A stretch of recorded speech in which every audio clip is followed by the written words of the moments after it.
So this afternoon, we are going to move on from the reflective panels that we had this morning. And we're going to start with what some might call a lightning round, a series of reflections by Wilton Littlechild, Maria Wilson, and Michael Adams on sharing a future. We're going to have those reflections, and then I'm going to talk to you about what we're going to do next. So stay tuned. But I'm going to invite first Wilton Littlechild to offer his reflections on sharing a future.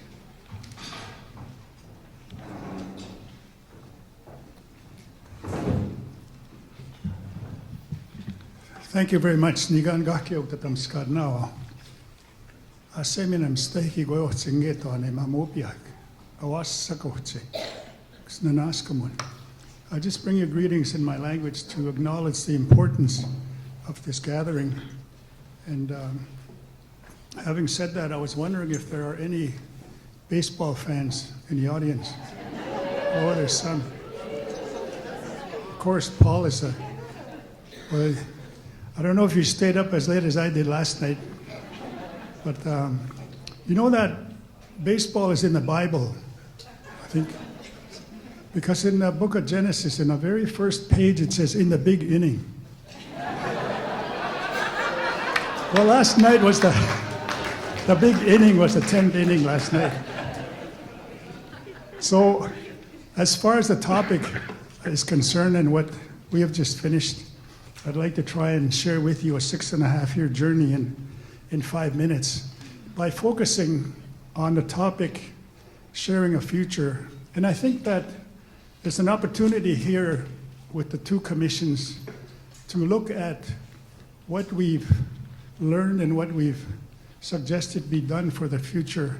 But there's a convergence in some of the work, I think. I remember actually we reviewed, early in our work, we reviewed the RCAP report and the recommendations, and we reinstated our support and called for follow-up to RCAP recommendations. So I think what I will do in the short time that I have is look at the 94 calls to action that we as a Truth Commission issued, but in a way that looks at them in groups. And what were the common threads, or what were the key learnings from the Commission? And I think that all of you are familiar with the work we've done and the calls of action that we made, but what were the key teachings? And the first one, of course, was that the UN Declaration on the Rights of Indigenous Peoples is a framework for reconciliation. We say that because we heard many times about the importance of acknowledging rights of Indigenous peoples.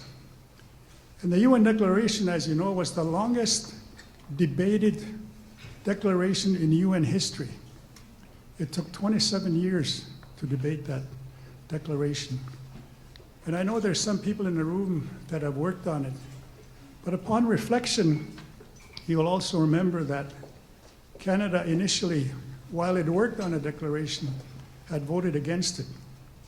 So it was important to reflect back on that declaration and see how going forward it could be useful. So when we issued the summary report, and you know that we've issued 3 reports. We did an interim report early in our activity, then we did a summary report. When we issued that report in June, the Secretary General of the United Nations, Ban Ki-moon, issued a statement calling literally on the world to look at the TRC report and use it as a roadmap for reconciliation, he said. And right after that, shortly after that, the High Commissioner for Human Rights, His Excellency, issued a call on Canada for speedy adoption of the TRC report because of the importance, the central importance of the UN Declaration.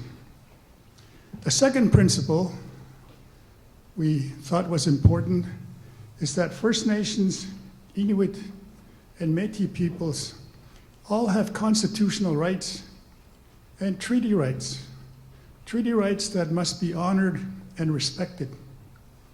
And I would add further now that there's a new declaration that's been adopted, the Organization of American States, the OAS Declaration on the Rights of Indigenous Peoples. It calls on us not only to honor and respect treaties, but to look to the original spirit and intent of treaty and interpret treaties according to the original understanding of Indigenous peoples. So that's a significant supporting decision by the OAS. The third principle is that reconciliation is a healing relationship. It's a process of healing relationships. And we heard many times that in order to do that, it requires public truth sharing. And indeed, the truth, everyone has a right to truth, the right to know why you were treated the way you were as a child. So truth sharing is important, apology is important. And you all know that the Prime Minister of Canada apologized to the former students. But we found it hard, at least I did, to ask people to share the truth and then immediately go to reconciliation. Because it's actually a spectrum. Yes, the truth is important, an apology is important, but equally important is the opportunity to forgive. The opportunity to forgive. And then people will feel a sense of healing and justice. Once you've got that truth and apology, forgiveness, healing, sense of justice, then you can go to reconciliation. So it was a difficult journey from that perspective to call on people who said, I've been trying to hide this story for 50 years or 60 years. Now you're asking me to share it with you. Some said, it hurts me too much. I can't tell you verbally at least what happened to me. But I'll do a poem or a song. I'll do a video or an audio. I'll write a book or a theater play. And indeed, as you know, a ballet was written on the history. But it's important that we redress the harms, as the Prime Minister stated in the apology. And that reconciliation requires action to address the really destructive impacts of the residential school policy. And you know that the impacts were on education, and we identified that the policy actually was an assault on languages and culture, our families and our communities. The health of our people, we focus on that in the report, and child welfare, the administration of justice, and economic opportunity and prosperity. So we require reconciliation to also create an equal, equitable, or more equitable society, closing the gaps that we're all familiar with in social and health and economic outcomes. The fact that we know that, for example, Indigenous students are 28 years behind in graduation rates. So there's gaps that we need to focus on going into the future. A principle that I'm really encouraged is happening across the country is the realization that all Canadians are treaty peoples and that they share responsibilities as treaty people for mutually respectful relationships. Because treaty relationship is not only about benefits, it's also about responsibilities. The principle that the perspective of Aboriginal elders and knowledge keepers regarding the concepts and practices of reconciliation are vital to long-term reconciliation, that we need to go back to the elders and the knowledge keepers to guide us in what reconciliation should look like going forward. That Aboriginal cultural revitalization as a principle, and the integration of Indigenous knowledge systems, our oral histories, our laws, and our traditions, connection to the land, these are all essential to the process of reconciliation. That reconciliation requires political will, joint leadership, trust building.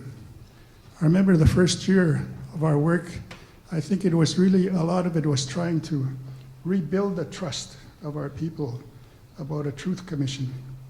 Accountability and transparency, but what's really fortunate as we stand here today is the political will that's there. We've heard the Prime Minister say a few times now, the most important relationship to him and to Canada is the relationship with the Aboriginal peoples. And he says that we must renew the nation-to-nation relationship based on the recognition of rights, respect, cooperation, and partnership. Then he issued a mandate letter to the Minister of Indigenous Affairs, asking her to follow the recommendations of the Truth Commission, beginning by implementation of the UN Declaration. Now, I don't know about Paul sitting in front of me, but we were at the UN slugging away on the Declaration. I don't know if he thought we'd ever be sitting here in a country where they've changed their position. It was announced at the UN in May, last May, when Canada announced that they had changed their position on the Declaration and are now a full supporter of the Declaration without qualification. If I said that to you a year ago, that it was going to happen, you would have thought, boy, that Willie, he must have fell off the rockers because of the Truth Commission or something. But here we are today, Prime Minister saying that, a minister delegated to make sure that happens. At least the Premier in Alberta, for example, saying that we need to use the UN Declaration as a guideline as well. So we've come a distance to a point now, we have a short time, a short window where there's political will for us to go forward in a good way, designing a future, using both reports and other reports, I think. But reconciliation is going to require sustained public education, dialogue. I remember coming back to the elders one time at a community meeting, and I said, I just came back from the UN, and dialogue almost broke out. Because at the UN, the process is quite different when you go to a meeting. But dialogue is important, especially with youth engagement, and I'm glad to see there's youth in the audience. Engagement about the history and the legacy of residential schools, the UN Declaration, the treaty relationship, the Crown relationship with Indigenous peoples. These are all important, I think, going forward in shaping a shared future together. No, thank you very much.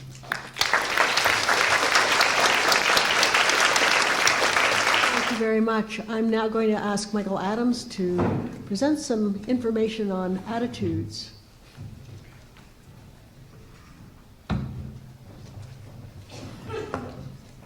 Thank you, Catherine, and good afternoon, everyone. I am deeply honored to be here at this very important meeting today. I would like to acknowledge, as have others, that the meeting is taking place on traditional Aboriginal lands. I was born in Walkerton, Ontario. I guess the water was better in those days because I learned to swim in the Saugeen River, and I've survived all these decades. My first book was called Sex in the Snow. If any of you have been to Bruce County, you'll understand that I was maybe reflecting upon my conception. My adult life is dedicated to survey research, public opinion polling, which on a massive scale is empathy with the other. It's putting yourself in the shoes or the head of somebody who is not your neighbor or a member of your family and so on. It's got somebody living in another part of the country, someone with a totally different background. and through the media of newspapers and TV and now emails and blogs and so on, we communicate to people what we find in our surveys. My kids would come home from elementary school and say, "Dad, my friends think your survey is really crazy. You go to the office every day, you interview people at Environics, and then you let the world know what the people at Environics think." And I said, "No, guys, it's actually we talk to all Canadians typically. So it's not just what your dad thinks and people at the office." I started my company when I was in university, entrepreneurial young guy. I was just really curious about why people voted the way they did, why they bought stuff, what they did, and so on. Started surveying in 1970, and we actually had been surveying First Canadians all those years, but never with a real focused look at Canada's First Peoples. In fact, it took a very long time for that to happen. It took, I don't know, 35, 40 years when we founded the Environics Institute. And the first study we did was a study of urban Aboriginal Canadians, and we wanted to know about the lived experience. What's it like to be them? Tell us what's this planet been like for you since you appeared on here? What was it like to grow up where you did? What's your identity? What are your values?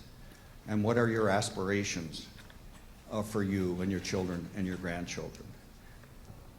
We tried to do this in as respectful a way as possible by involving senior people from the community. David Newhouse helped us on our advisory circle and others in this room. We built what we thought was, or leveraged Aboriginal capacity. We did sort of 5,000 interviews in 11 cities in Canada, hired young people from the Aboriginal community, Métis, First Nations, Inuit, and trained them, and then they went out and did interviews. It was quite a moving experience for many of them to go and do 10 or 15 interviews with their elders to find out what it had been like. Quite a moving experience. We even ended up making a movie about this as well. Anyone wants to know more about the Urban Aboriginal Study, please check with me. It's on the Environics Institute website. Got a really cool logo done by an Aboriginal person from Thunder Bay. So the next really focused study was about a year ago when, inspired by, well, I guess RCAP's 20th anniversary, inspired by the Truth and Reconciliation Commission, we gathered together with 7 other organizations to find out what ordinary Canadians were thinking about what's going on. We'd spent a lot of time in our history at Environics understanding the French and the English. We'd spent a lot of time understanding multicultural Canada. Wasn't it time that we start to focus on the relationship, the most fundamental one, which is the relationship between the people who've arrived here, the Europeans and others who've arrived here, and the First Nations here? So I almost consider, maybe I have great empathy with Carolyn Bennett, for whom at this stage, doing this kind of work is probably in a very personal way, is a spiritual quest to actually become fully Canadian, is to be addressing this fundamental question of the respectful relationship between Aboriginal and non-Aboriginal people. And Carolyn and I are both baby boomers, so we could probably use a lot of spiritual development. And certainly I'll speak for myself. So in this study then of public opinion, let's see if I can advance this correctly. We had objectives of finding out what non-Aboriginal Canadians, so that's the 96%, the ones who elect these politicians, what they know about Aboriginal peoples, and the challenges that Aboriginal people. I'll go back and forth between Aboriginal and Indigenous because I think we're kind of evolving from one to the other. I actually like Indigenous a little more than Aboriginal, but I don't choose. You choose. We wanted to know their perceptions, their attitudes on specific issues, Awareness of the residential schools. There's certainly been a lot of publicity. Has anybody really been paying attention?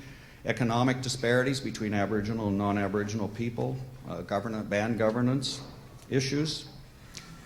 We want to know how maybe opinions had changed. We had done some surveys in the past on this. So in the past decade, there's been a lot of things going on. Studies being done, truth and reconciliation, the apology, and so on. And we wanted to update previous surveys. And then we wanted to look at across the population how perceptions vary by region, by demographics, boomers, millennials, new Canadians, Canadians who've been here for 3 generations, and so on. And then how they vary by social values. So these are the study partners. You'll recognize a lot of these organizations. There are some Aboriginal and non-Aboriginal organizations. We wanted everybody to be signing off on the objectives, on the questions, on the analysis and final report, which we released earlier this year. I won't bore you with survey methodology, but basically we do our darndest to get a representative sample of people aged 18 and over. 2,000 non-Aboriginal Canadians, all 10 provinces plus the 3 territories. The survey was done earlier this year. To get a reasonable sample, you need cell phones. I hope they're doing that down in the States, because we do want those polls. Well, they're now dead even, aren't they? Boy, oh boy. Am I going to get onto that topic? No, I'm not. I think we care almost as much as the Americans do about what happens. But anyway, moving on, and then margin of error of plus or minus 2% for this survey. What I tell you actually is 100% correct, but the survey has a margin of error of 2%. So what did we find? So the perceptions and attitudes of a random sample of the Canadian public, non-Aboriginal Canadians, are mixed. They're kind of all over the map, but it's interesting the segments that they fall into. And they actually, in terms of sympathy, empathy, and so on, haven't changed much in the last 10 years. But what has changed in the last 10 years is a growing public awareness of the challenges faced by Aboriginal Canadians, and they have understood and learned that there was this residential school experience. Many of them say, I was growing up, I never heard of this, now I'm aware of it. I cannot believe a country like Canada would ever do such a thing. So this has been a significant achievement of the Truth and Reconciliation Commission that's wakened some people up to their history, and it's not the history they learned in elementary and secondary school. And the positive thing is that there's widespread, and from what we were able to gather from our research, heartfelt support for bold steps and meaningful solutions. And the Canadians particularly want the government to improve the living conditions of Aboriginal Canadians. And they think education's important. Not just education for Aboriginal people, which they know is important. They're going to have to get education at the quality and achieving the levels that non-Aboriginal Canadians enjoy. They also think, and they accept this proposal from the TRC, that we must build into the basic curriculum of all children in our schools an understanding of our history and the cultures of Aboriginal Canadians. They believe we should all know the truth and then deal with it, do something about it. Now, another thing is interesting is that reconciliation, they think, is a responsibility for all Canadians. It's not something you just delegate to your MP or to the Minister of Indigenous Affairs or somebody else or the banks or some powerful institutions. There is a belief by the Canadians that they themselves should be doing something.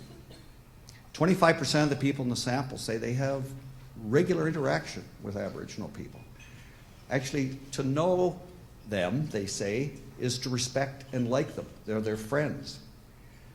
When we segment the population, we come up with a group called connected advocates, connected to their Aboriginal neighbors or colleagues at work or whatever, or at school, and a real sense that they'd like to do something. Another group, more the millennials, are young idealists. They don't know a heck of a lot because, again, when they went to school, they didn't learn very much. But they, in their heart, think this is the right thing to do. This is us continuing the trajectory of progressive politics that we've had in Canada for the last 50 years. We have changed on other files. The role and status of women in our country has changed dramatically in the last century, and particularly in the last 50 years. Our orientation to immigrants, our recent orientation to refugees. 10,000 of us have sponsored refugees from Syria to come to Canada. 10,000 Canadians have done that. They, if they are like the group I'm part of, have raised $50,000 to do this. So we give $25 billion a year as Canadians around the world to remittances and NGOs. The Canadians, I think, are thinking, we're a good country. We have a new government. We should be a better country. What can we do? What can we do as individual Canadians, or as at our company, or in our NGO, and other things we're doing? What can we do to advance the cause of reconciliation with Aboriginal people? I think there's a bit of a block. I think they are not quite sure. And I hope that the leaders, both Aboriginal and non-Aboriginal in our country, look at research like we've done, get together in a wonderful, meaningful way, and start to generate some ideas for meaningful empathy, meaningful dialogue, and meaningful exchange, so that people will have an idea of concrete actions that they can take that lead to collaboration and lead to a more successful relationship between our founding peoples and those who've arrived. Canada's about to celebrate its 150th anniversary. I don't think we can truly be exuberant about ourselves unless we think we're really on a path to reconciliation with our Aboriginal people.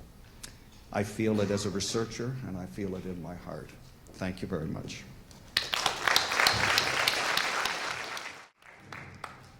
I'd like to ask Marie Wilson to come to the podium, please, for some comments.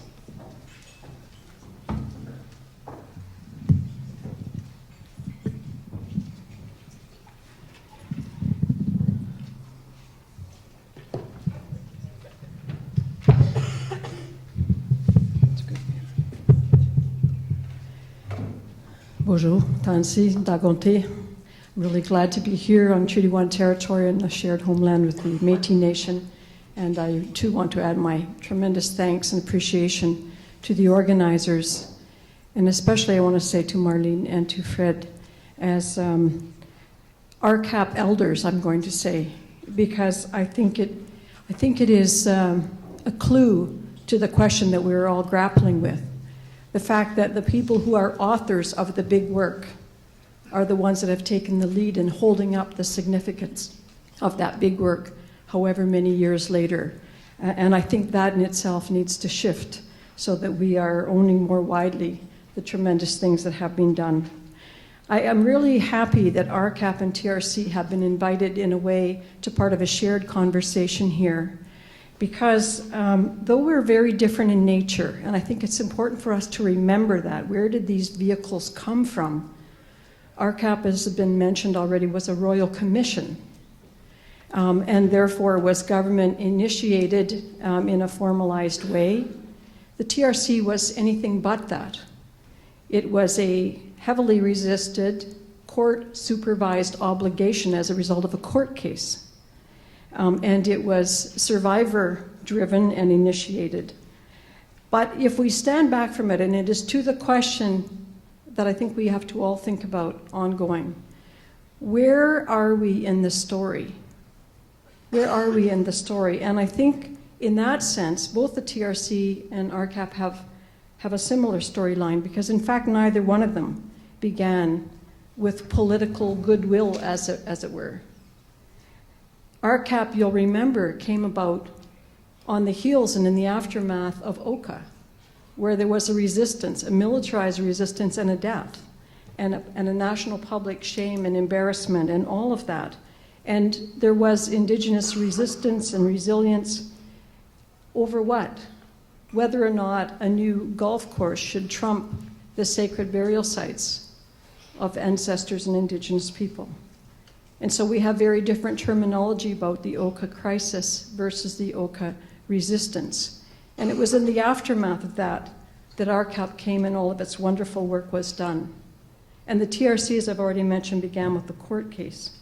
Well, I say that because let's not go forward from here as if we're at the beginning of something, but in honoring all the work that has been done and recognizing that we are in the midst of something that is ongoing and that will continue to be unfolding. In the case of TRC, as my colleague Commissioner Littlechild mentioned, in one way, we started with you. One of the very first things we did was to look at the RCAP report and say, let's not redo work that has already been done, but also let's learn those lessons that we can from there. I want to, because we have such a short amount of time, I want to touch on just a few key words that are in my mind when I reflect on our work and where we have to go forward. And the first is your theme itself. Sharing the land, sharing a future. I was raised in a household of several kids, and there was a rule in our house, especially when it came to sharing a treat. You cut, you choose. The person who cut didn't get to be the one who chose first. And Canada's history, Canada cut and Canada chose, and cut some more and chose some more. And so when we think about sharing the land, sharing our future, the story doesn't begin today. It begins with understanding, what do we mean by sharing the land? And does that mean revisiting what has been shared out and whether there needs to be a redistribution? Two things I heard last night stood out for me as I was reflecting on such a rich evening. And one was this, and it came from the voices of the young women who spoke. Can't spot them just here, but Jessica and Danielle, I think it's, and you spoke so well, but one of the things that Jessica said is, sometimes we feel that we are invited as youth as placeholders, which is a very polite diplomatic way of saying tokens, I think, in a way. And I think that that's, when we think about the future, we have to think about how do we go beyond that, where when we talk about partnerships and relationships, it also includes meaningful partnerships across generations, so that my children are not asking questions like, idle no more, and having in our family a conversation that says, what do you mean? I haven't been idle, I've been really busy. But we haven't shared the stories of what all has happened, and this forum is so rich in that way. But the other thing that I heard that I was left with in my room was the comment from the deputy mayor from the Filipino community, who said, with great courage, we have in our own community, meaning the Filipino community, our own derogatory terms for Indigenous peoples. That's what he said. And so when I think about the future, it is also what we need to do to arrest the continuation. And that includes language. That includes education that is not just about Indigenous language restoration and reclamation in all of its value, but it also means arresting and challenging the language of everybody else, English speakers and others who are not. It means, when we talk about nation to nation, that the nation to nation presence in the welcoming of newcomers, so that people actually understand to whose homeland they have come and on whose homeland they will be living, diverse as it may be across the country. I think one of the things that we need to recognize is how reliant we are on young people now, and therefore why the guidance and collaboration is so huge. Because one of the reasons that the TRC did have some of the success it did have was to do with the outreach to the wider society, and that had a lot to do with social media. And I assure you that that evolved and enriched itself over the life of our commission just because we got kind of lucky on the timing of all those tools as they were being really enriched. But we also very intentionally reached out to individuals who served as our Truth and Reconciliation Commission honorary witnesses, people of influence already in their spheres, but who were not necessarily engaged in Indigenous issues. So those whose very word on whatever subject would be listened to could suddenly start to talk about this and therefore influence and serve others. And I think in terms of going forward, we need to find who are the witnesses still not yet called upon, and what roles do we all play in the ongoing education that belongs to all of us. We heard a lot about consultation. And consultation, I think it was referenced again this morning by National President Nathan Obed, it's more than just being in the room. It's certainly more than having a good talk. It is also then about the visibility of what is being achieved and credited, the voice that is heard, the place in which consultations can take place, and the safety of the space that is created. We learned a lot about that in our approaches to our work and the importance of creating and establishing safe space with the involvement of spiritual and cultural advisors in the places where we were. Language and culture, important, yes, for its own sake, but really important for us all to understand how many times.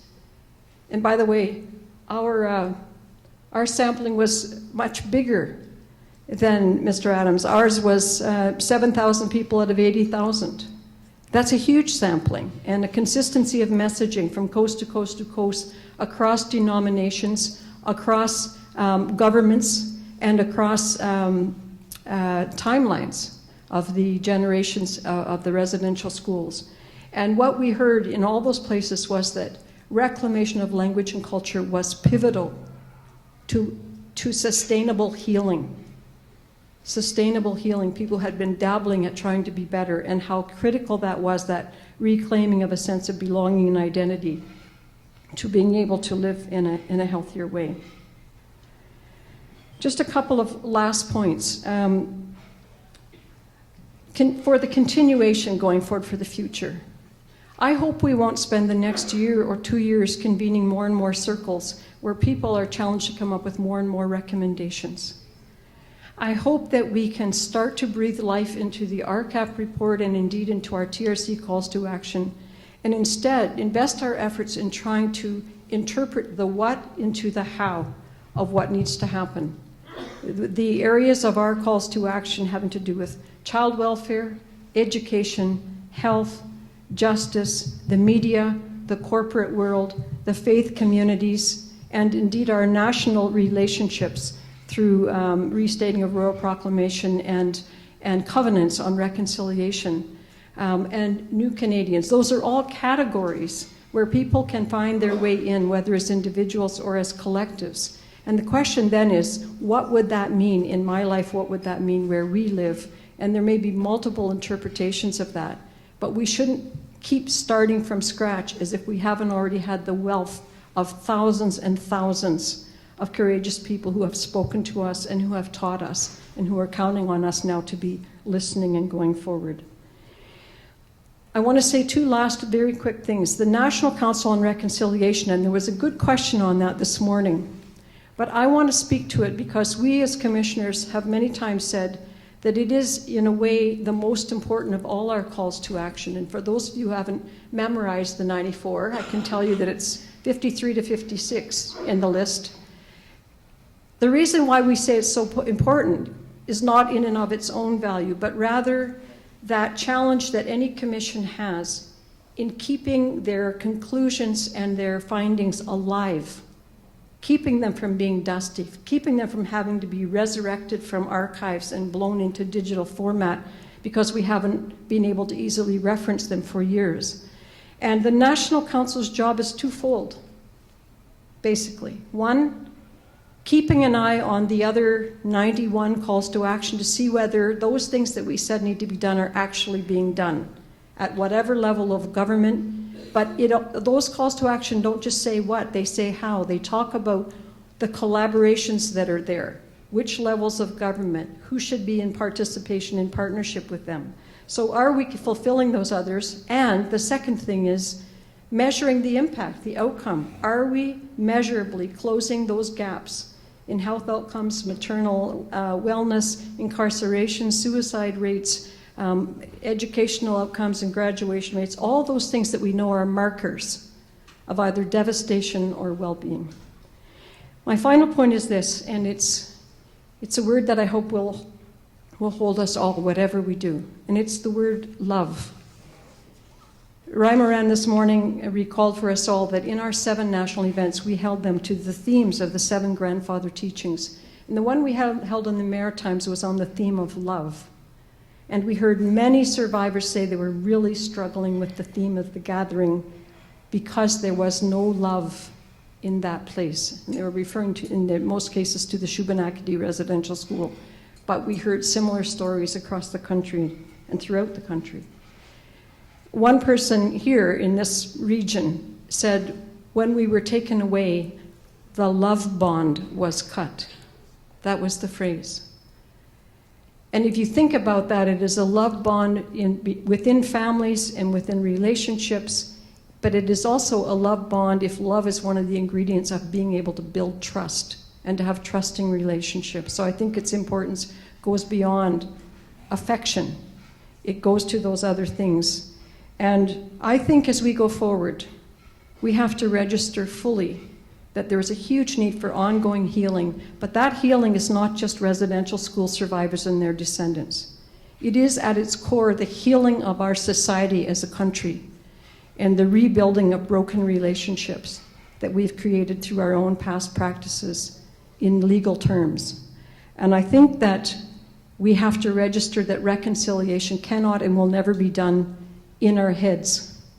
The spirit of reconciliation has to be done with heavy hands, deep pockets, and very, very rich and expanding hearts, so that we are actually caring for each other in the principles, not of Indigenous rights, but of human rights. Thank you very much. Masicho.